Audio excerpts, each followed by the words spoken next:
Oh, hi, everybody. It's the 82nd edition of the Countdown where me, JPO, Jordan First Owens, Hope for Applause, do some sort of top 10 countdown. And we're about to begin a new year. It's already almost 2026. We're going to, next few weeks, look back on some years from the past. And as Conan O'Brien once said, we're going to look at the year 2000. I'm, of course, joined here by, you know him, you love him. Unfortunately, his film, How the Grinch Stole Christmas, did not make my top 10. It's a Ron Howard joke. Those never get old. How you doing, Brian? They know me, they don't love me. And the Grinch shouldn't make anybody's list because that movie sucked. That's number I'm 48. I'm doing all right. I'll be honest. This was like I told you we were talking about this earlier. 2000s like kind of a super weak year. In any other year, like It was a good top 10. maybe 3 or 4 of mine would have made the top 10 in any other year. But it's like that this year was kind of weak. So like I mean, there's all still movies I liked, but some of them maybe don't feel like top 10 movies. I don't know. We'll see. Interesting. We shall. Uh, Ain't nothing to it but the dude is what Gandhi once said. So, what's your honorable mentions? Basically, your 11 through 15. What didn't quite make the list? Which, if you don't even like your top 10 that much, I wonder what these 11 through 15 are.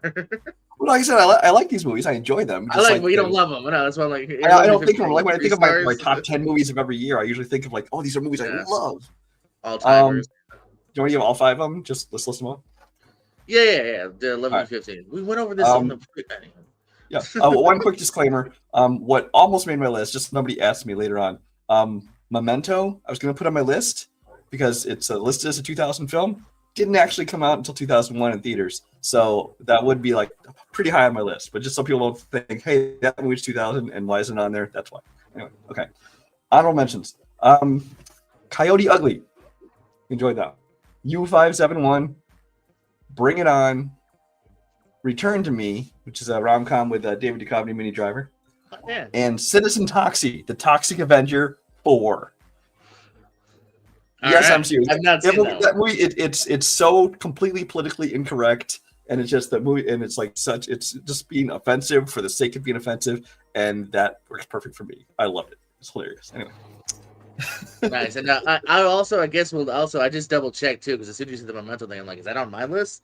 I actually do have it on a 2001 list, because I guess that's where, I don't know, at least that's why I read it. yeah, like Whenever if I you like made the my letterbox in list. this place, it says 2000 because we hit like I festivals and see that stuff, now. Yeah. but it was in theaters in like March of 2001. So yeah, Oh, okay. So yeah, it's one of those. Yeah, there's even stuff this year where like Letterbox will say 2024. I'm like, no, it's a 2025. right. No one but the 100 people at South by or whatever saw it. So it's a 2025 release. Yeah. So Memento, yeah, not on either list, but probably would have made it. I didn't look at my own list. Probably would have made it. I would imagine on my end as well. Yeah, we're outside my list. Recent watch, Aaron Brockovich, good political drama with Julia Roberts, maybe my favorite Roberts performance. The Whole Nine Yards, shot Matthew Perry. Unbreakable, dig it. Best in Show, I like all those Christopher Guest movies here. Pretty good one there. And then right outside of it, I know a couple of our animated friends will get mad at me. Emperor's New Groove. I like it. There's only one song I think at the beginning. No singing. I like it. What is your number 10? I couldn't actually. What was the last one you said? Emperor's New Groove is Oh, right Emperor outside New my list Groove. at I don't. number I've never 11. understood the love for that, especially in this community. It's like it's. Yeah, it's exactly year 2000, not the decade. Or I would say the decade. I don't know. I think again, and also I'm at the perfect age for that movie too. And when Well, it that's comes not what I out, was written so off there's to. that. People are much younger than me that really enjoyed it, but I'm like, whatever. True. Okay, at number 10, I have X-Men, the first X-Men film. Um, I'm a huge X-Men fan. Clearly, I'm a huge X-Men fan. Lots of toys, all kinds of shit. I read the comics, all that stuff. They finally were gonna make a movie after years and years and years, and I went and saw it, and I liked it.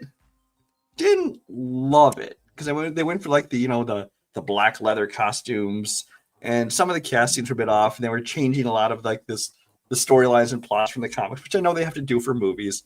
So I still enjoyed this movie quite a bit, but it wasn't until I think X2 they really kind of hit their stride. And I still don't think they've gotten X-Men right. So I'm hoping when the MCU actually kicks into gear, they actually get it right. So, but I liked it, and it was it was our introduction to Hugh Jackman. So there you go.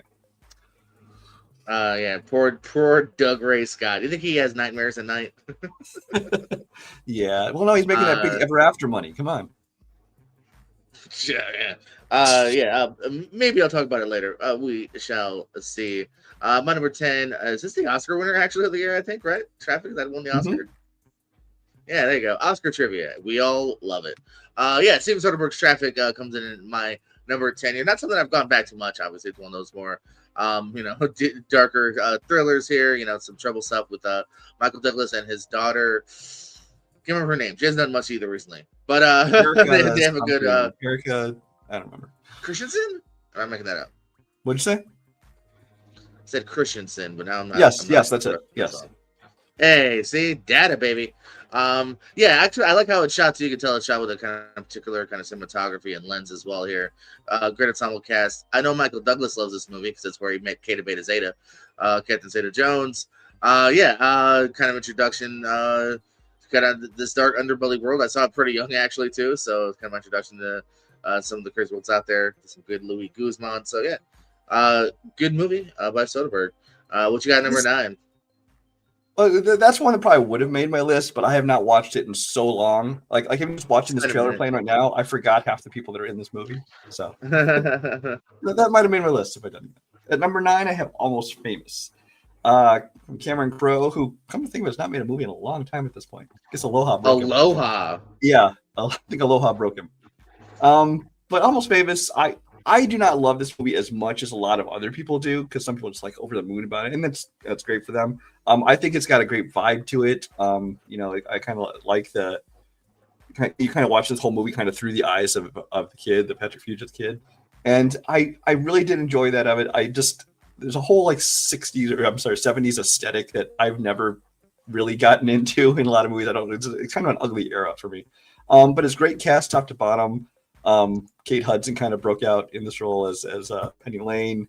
And it's another one of those just got a huge, great ensemble cast. I mean, for instance, McDormand obviously is great in there, but everybody and right down to the kid, I think was perfect casting as well. No, good. I feel like maybe my list is just gonna be me talking about your bottom half.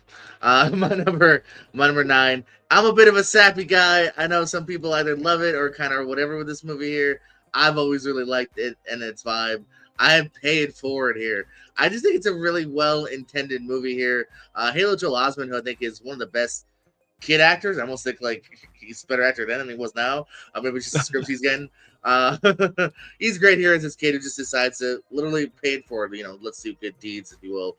I think My Name is Earl stole from it here. Helen Hunt is his mom, and then even I don't remember the teacher's name. Let's act like we don't know his name now. But Kevin Spacey, who say what you will, again, turning a great performance as well as a teacher who is going through his own physical dilemma as well. He also likes wrestling.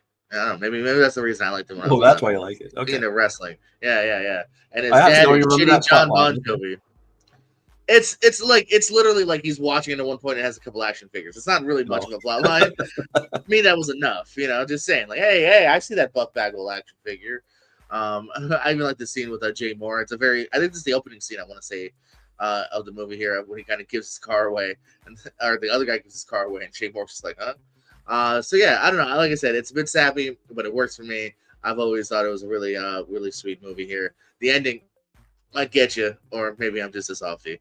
What do you have at number 8? Number 8, I have a film from, I believe it's Japan, which you might all recognize because you guys all call it The Hunger Games, because they ripped off Battle Royale. Battle Royale is a movie that takes a bunch of kids. They force them to go on, I think they're 9th grade kids. They put them on an island and they battle each other until there's one left living. It's basically the much superior version of The Hunger Games. It's got a little less, teen melodrama to it. It's a little more, I don't know, gritty, kind of dirty. It's definitely an R-rated film. But it's a movie this is kind of about the time I was kind of really just starting to get into more foreign films. I mean, I've seen some up to this point, but I was starting to expand out, and this is a really good one. And they made a sequel, which I don't actually remember much of at all. Did they really? I don't think I even knew that. Yeah, but this one I really liked a lot. Hey, I don't think I even knew that existed. I am your typical American. I have seen every Hunger Games. I haven't seen this one yet. I should bump that up my list.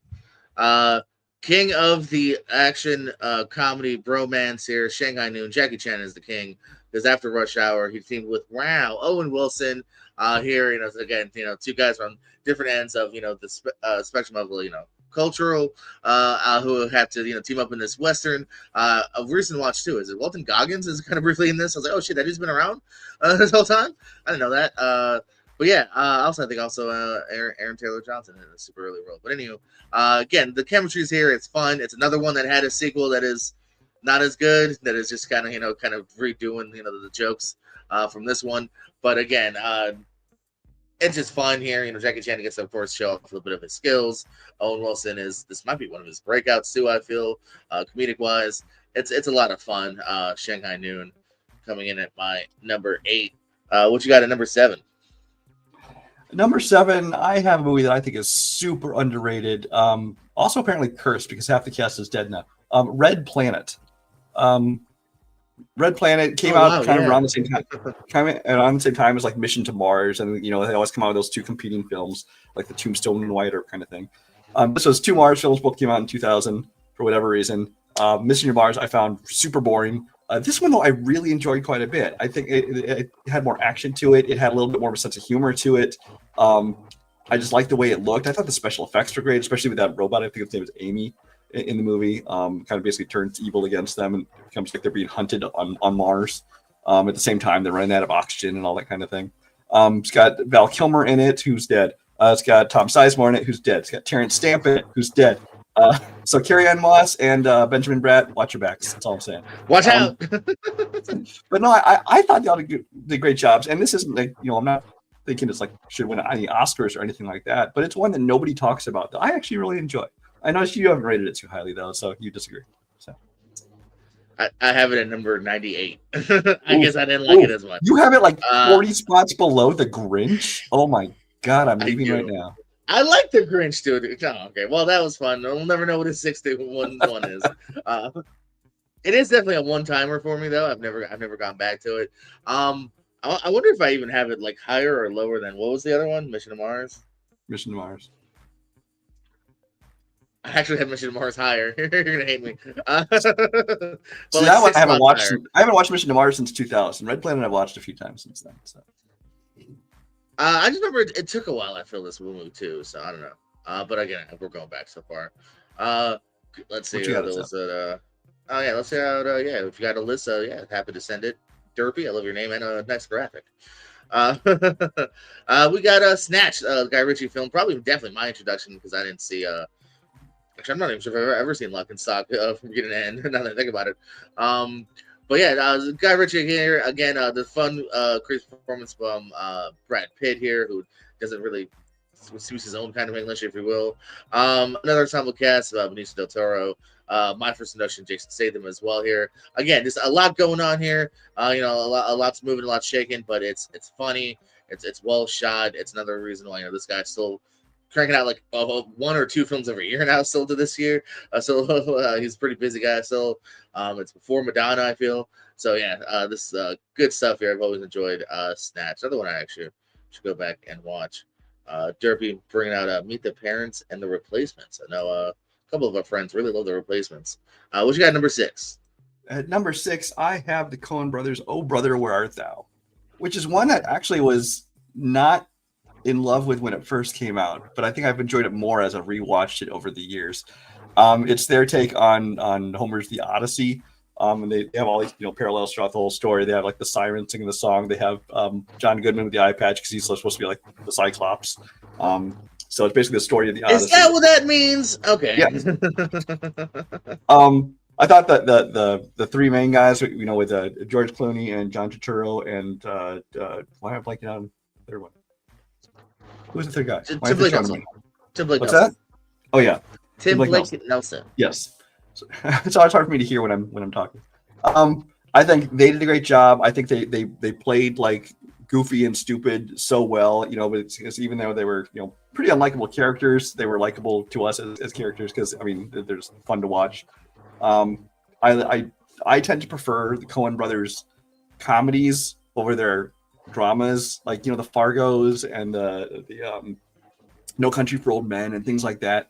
I don't love those as much as a lot of other people, but like this one and Raising Arizona and Huntsucker Proxy and some of those are the The Big Lebowski, obviously. Those are the ones I tend to like most from the Coen brothers, and this one definitely had like their signature kind of sense of humor.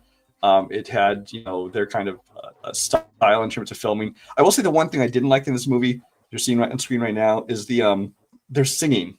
I liked the song, but the voices sounded nothing like them. So you couldn't even pretend they were lip syncing. You're like, it's just like, why couldn't they have picked someone to sing it that at least sounds like it might come out of George Clooney's?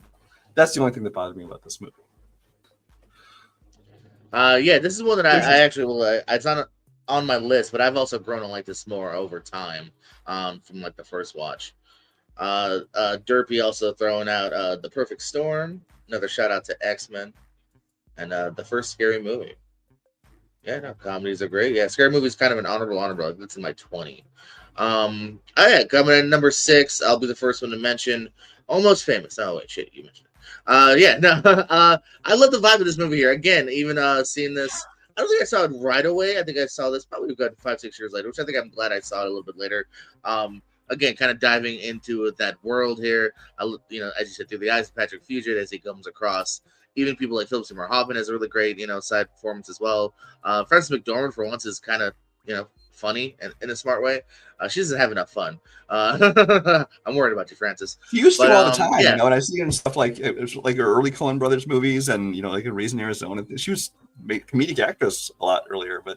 Well, she see, I don't even think I even know that because I haven't seen, I think, most of those early ones. Bring the Watcher in as an action movie in Liam Neeson's Darkman. I've seen that. Oh, I haven't seen it so long though. I wouldn't even know she was in that if you'd given me that cast list. So yeah, I love me some Jason Lee too. Yeah, the band, I think one of my favorite Billy Crudup performances. And I think it's a good screenplay. Yeah, Cameron Crowe again. I wish he'd do something else. I think he had more hits than misses. I think unfortunately some of his stuff didn't mix at the box office, Elizabethtown and whatnot. So we're now in the top half here. What you got at number 5? At number 5, I have the original Final Destination. Because the 90s, because Scream came out, was at 96? And then after that, there was like this glut of Scream knockoffs, which not only you could tell from the plots in the movies, but also from like just the posters. They all had that same look. It was like a big picture of like a skull or a kill or whatever. And then there's the attractive 20-something cast like stacked along the bottom half of it. This one still advertised itself the same way. The poster still looks just like those. But this one was like, it was a unique story because your villain was death itself, and not only was it, cool kills and some scary moments, things like that, but it had fun with it. It had, a lot of people compare it to like old Rube Goldberg, if people remember what that kind of thing is. But there's like, all the weird things that would, happen in order for one death to happen. It's like you see the signs and this has to happen in order for this, And, I just thought it was really creative. It was original. Obviously, since then, they've made, 5 or 6 more. And I enjoy the entire franchise to different extents. Some are definitely better than others, but I really enjoy them just as something, fun and different in the Legion of Horror.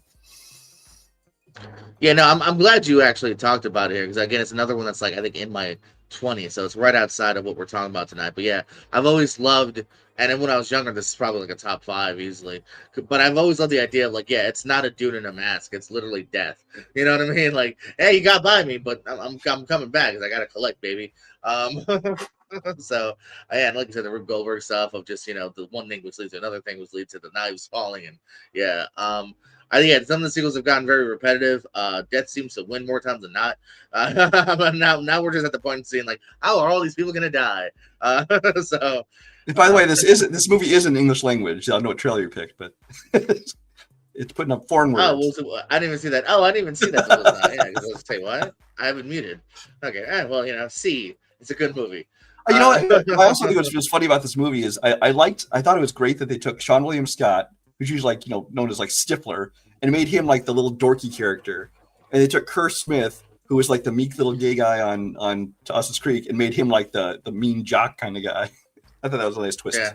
They flipped him. I played the wrong trailer. This was Destination Finale. And this wasn't Final Destination. That was Destination Finale. Yeah, no, and yeah, Sean William Scott's got a fun. There's a couple of really great like spoiler warnings to the way they go out. Derby mentioned Batman Return of the Joker. That's a good animated one, actually. I'm glad someone brought that up too. Yeah, that's a good animated one. Hold your don't look, Brian. How the Grinch Stole Christmas, Chicken Run. Remember the tie-ins? Oh, I didn't even mean to time it out this way because his number one. Hey, guess what? Good timing. My number five, Gladiator. I'm surprised that he just met her. Yeah, Russell Crowe, another big Oscar nomination movie for Gladiator here. Again, I mean the scope here is great and big here. I mean they had the budget. Ridley Scott had the budget. I think he's also got the great look for this movie as well. Russell Crowe's fantastic as well as this guy who's just trying to get to Joaquin Phoenix to avenge his fallen family from before. Joaquin Phoenix is also great. Like you're ready for his comeuppance. You're right. He's very slimy and fun in that slimy way here. Some of the people he comes across as well. So really, really a tremendous movie here. That's why I didn't mind talking about the year 2000 because I think this is I think it's a great movie here. Well, we're checking out, and there was some sort of sequel I think recently. What do you got at number 4? Yeah, we're gonna pretend that sequel doesn't exist. At number 4, I have the original Scary Movie. Hey, because the first Scary Movie came out when they weren't really doing any more of these spoof movies anymore. They did, some in the 80s with the naked guns and the airplanes, things like that. The 90s, you really didn't see much of that. And then Scary Movie kind of brought it back. And it's the Wayans brothers, who I loved, from like In Living Color, all that kind of stuff, and some of the movies they'd done. And they did this one, which I thought not only did a good job of spoofing it, but I just thought it was just as a comedy. I thought it was really well done. Anna Faris, I don't know if it was her first movie or just the first thing we saw her in. I don't know, but I thought she has great comedic timing to it. I thought the whole cast had great comedic timing. I thought the jokes were clever.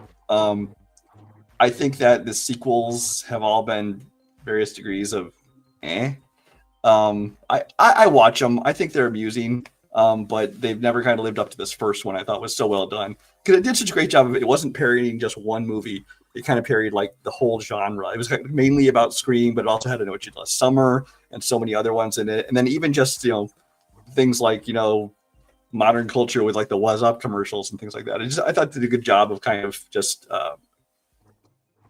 parodying everything. But it also didn't, even though it's parodying movies of a certain time, the movie doesn't feel dated. Like I can watch it now and I still find it funny. So, and obviously you enjoy it more if you've seen all the movies they're parodying, but even if you haven't, it's still funny. Yeah, no, this is definitely, I just looked up Anna Faris' theatrical debut here. Same year, she was in a horror movie called Lover's Lane, so it's kind of funny. She was in a typical horror movie, and then the great spoof movie of this one. So yeah, no, like I said, it's literally I just looked. It is my 20th, so I do dig it as well here. Took me a few years too. I remember, or at least a couple years. My parents wouldn't let me see it. They said it was too raunchy. And the Wayans are back for a new one next year, so this is good timing for this. Yeah, Scary Movies. Yeah, we're at 6 now. Yeah, Scary Movie 6 coming out. Remember the Titans brought up by Derpy earlier is coming in at my number 4 here. Yeah, this is a movie that maybe one of the ones I've seen the most too, because I feel like this is something that they trotted out at school on like multiple like rainy days or whatever. From the Titans, sit down and shut up. It's a Friday. We're going home for the weekend. Yeah, but no, again, just great acting, great just again well-intended script here. Something that does warm me sometimes of of different racial stuff going on here. I've always too loved the fact that who's the first nice football player?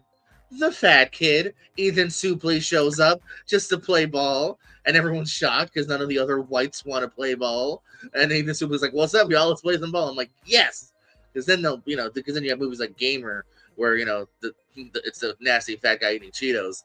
So yeah, fat representation. Always a big fan of that when it's done in a nice way.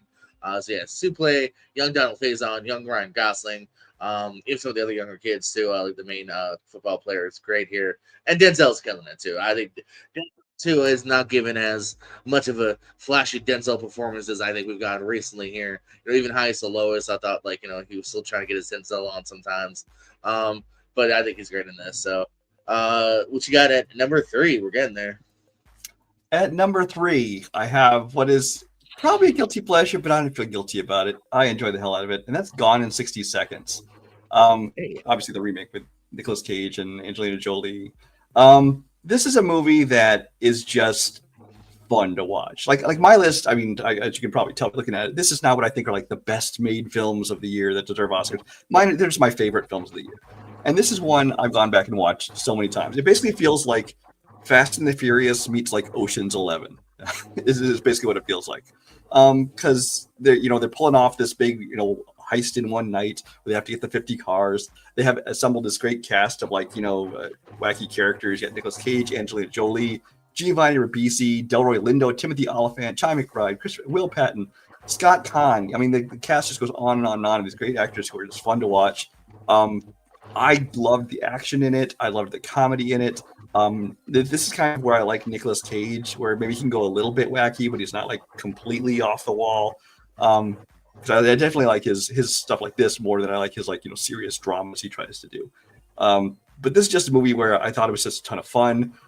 This is a year before either actually Fast and Furious or Ocean's 11 came out. So it's kind of like this car action movie which you hadn't seen in a while. It feels very much like a Michael Bay kind of movie, but it's not Michael Bay. There are a few of those that came out like this in Con Air and Enemy of the State. They kind of felt like Michael Bay movies, but they weren't. This one was directed by Dominic Sena, who went on to do such classics as Swordfish and Season of the Witch. Yeah, okay. But yeah, this is just a fun one that I like, so it ranks high on my list for the year. Oh yeah, even the thumbnail is him doing that. Yeah. Let's see. My number 3, I previously mentioned it by you. We're talking a little more X-Men, baby.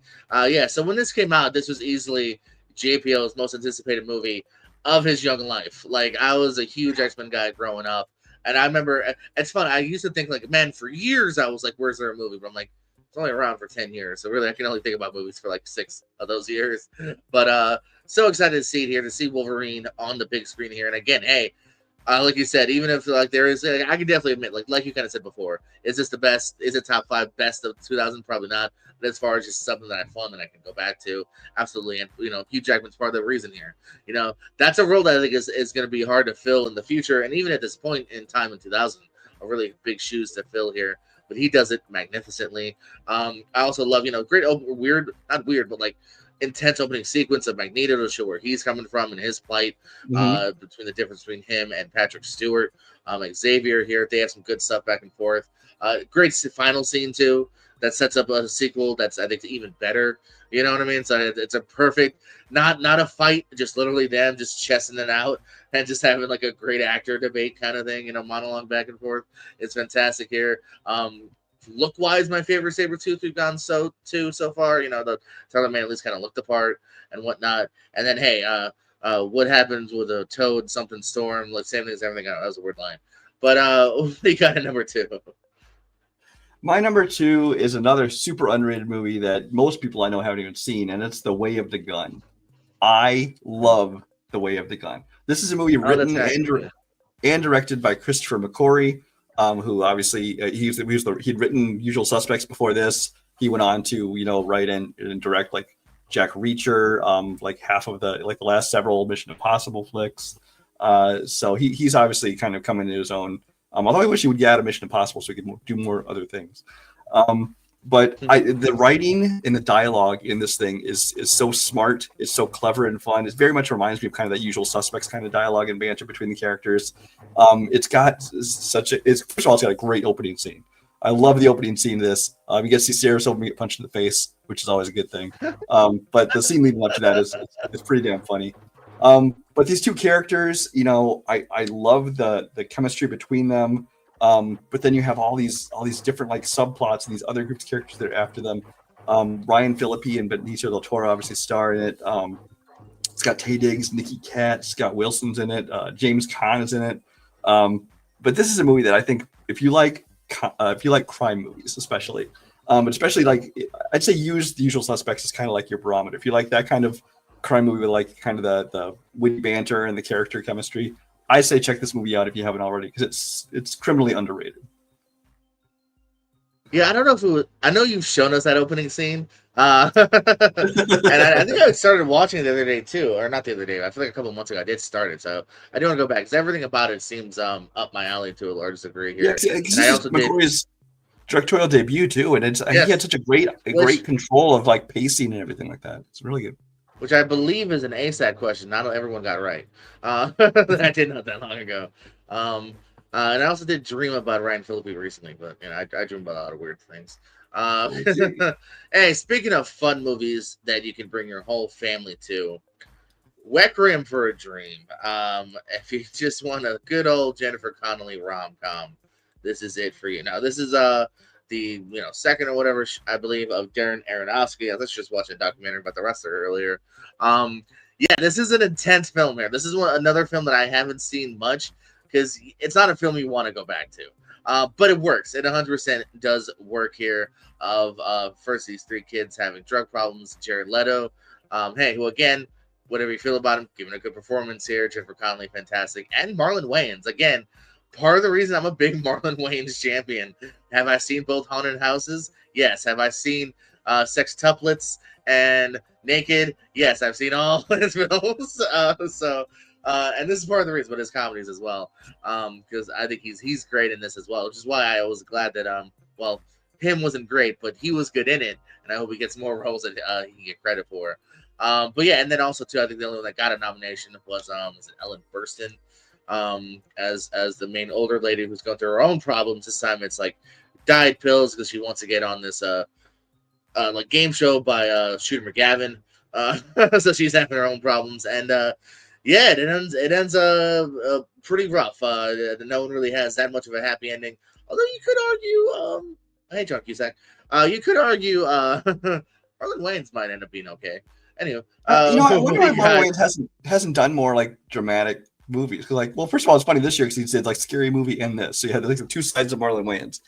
But then since then, he's done, as far as I know, pretty much just comedy. I mean, popped up in Air, and once in a while Air, pops up. And I feel like isn't he in like one of those like biopics? Isn't he like Whitney Houston's husband? Or I don't know. I feel like he did something. But yeah, no, 90%, if not 99. I don't know. I think sometimes for actors, is it just playing it safe?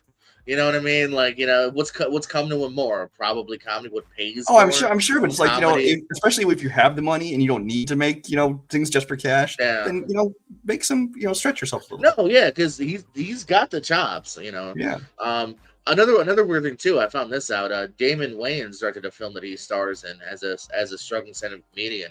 That evidently Damon Wayans doesn't want anyone to see it. It's been done for like 6 years. Because Marlon's like, I'm good in that too. He just won't fucking show anybody. All right. We are at the not penultimate, because that's second. The ultimate movie of our top 10 list here tonight. Brian Michaels, you have one job here. What's your number one movie of the year 2000? And why, Brian Michaels, is it Hollow Man? Oh, no. I not considered Hollow Man for the bottom of my list. I enjoyed that movie. Hey. Number one, Little Nicky. Just kidding, not really. Number one is Gladiator, which you already discussed. I think this is easily the best film of the year. It rightfully won the Oscar for this year. I think that it's pretty much a perfect movie, top to bottom. I think it's Ridley Scott's best movie. I think it's Russell Crowe's best movie. It looks great. The music by Hans Zimmer is phenomenal.